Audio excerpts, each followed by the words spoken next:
Our cross-country teams also started their fall schedule during the month of September. On the women's side, junior runner Senia Flores finished first.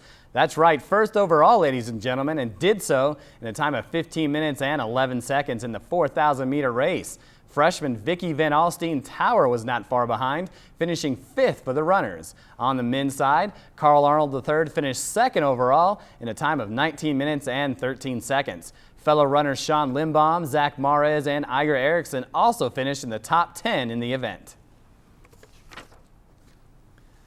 Time to hit the tennis courts as the team is in the midst of their fall season. The men jumped out to a fantastic start, taking down Colorado Christian 5-1 in their first match of the year. The women also took down the Cougars in dominating fashion with a 7-1 win at Auraria Courts.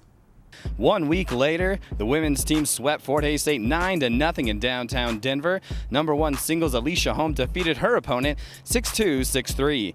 In doubles play, Nicole Herman and Nikki Amos edged out their opponents by a score of 9-7. On the men's side, they took on Nebraska Omaha. Metro's number 1 singles player Lucio Cangiano defeats Drew Mercier 6-love, 7-6. And in number 3 doubles play, Ryan Joyce and Mike Riley earned the 8-5 victory to help Metro earn the 6-3 win over UNO. And don't forget to check out GoMetroState.com for player bios, schedules, and game highlights to keep up with your Metro State Roadrunners. It's break time, so don't go too far. We're coming right back. Once again, we thank our sponsors who help us put this show on the air, the Comfort Inn of downtown Denver. With their fabulous location, stunning atmosphere, and free breakfast, their special Metro State rate of $79 is hard to beat. And of course, Dex. Dex is your most complete, up-to-date source for information in the book and online at dexknows.com. Thanks for coming back to the show. You know, we have approximately 200 student athletes here on campus, and every single one of them has their own story on how they ended up here at Metro State. Roadrunner Review reporter Mark Babish tells us the tale of senior middle blocker Anna Mapes. Early gets it up. The attack by Anna Mapes jumps out of the gym. It's been a long road for Anna Mapes to Metro State, a road that started 13 years ago at the University of Mississippi. I was actually struggling with an eating disorder and needed to leave to take care of that. Mapes left the Rebels program and went into treatment.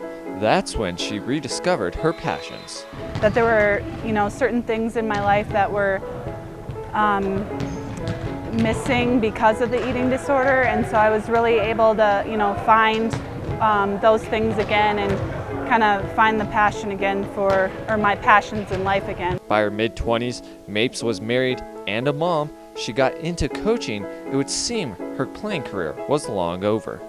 After spending 2 years down at Fort Lewis College as an assistant coach, Mapes decided it was time to put on the jersey and come to Metro State. Metro has a strong tradition of volleyball. They were always top in the conference, and I really wanted to make the most out of my second opportunity. And I felt also that Metro has caters a lot to the non-traditional students, so I felt like it would be a good fit for me. Now in her 30s, the mother of 2 juggles her commitments at home, school, and on the volleyball court. It's very hectic, it's very stressful. It does take being on top of your time management skills, but I've been lucky. My team is great, they're very supportive. Mapes was given the 2010 Colorado Sportswoman Comeback Award. She knows her story is an inspiration to some, for moms, for 30-somethings, and those who have had eating disorders. For people to hear and for me to share my story in hopes, that maybe it impacts another life. So it was a great honor. Thanks, Mark. Still to come, the top plays from the past month, and we have some that will knock your socks off. And our softball team lends a helping hand in their off-season. We'll be right back. We're down to the final segment here on the Roadrunner Review. You know, all of our sports programs here at Metro can do some pretty amazing things on the field, whether that be going on the road and upsetting a powerhouse squad, or watching as one of our student athletes puts on an unforgettable performance. But despite all those great accomplishments, it will never reach what those programs do off the field as they give back to the community. In this story, the softball team spends a part of its offseason helping not one, but two high school softball teams. Dylan Brockenbrough has more. Every year, Metro's softball team meets up with West and South high schools to teach them lessons in life and in softball. We've been doing it since my freshman year, and we teach them teamwork, academics, and then softball skills, a lot about confidence, avoiding negative peer pressure and trying to get in with good peer pressure, and just really trying to build as people, trying to get better. So, while it's important to teach them how to swing a bat, it's imperative they are taught not to strike out in life. Not every girl will get the opportunity to play college softball, but the Roadrunners stress that going to college for an education is within their reach. In the beginning, we had an academics group talk and just stats about how much people make just getting their GEDs or high school graduates, and then rather than getting their degrees in college and then their masters and stuff like that. And I think it overwhelmed a lot of them. Even though they only visit with the college players once a year, the short time spent creates a bond that leaves a lasting mark. We started 4 years ago, so some of these girls were freshmen.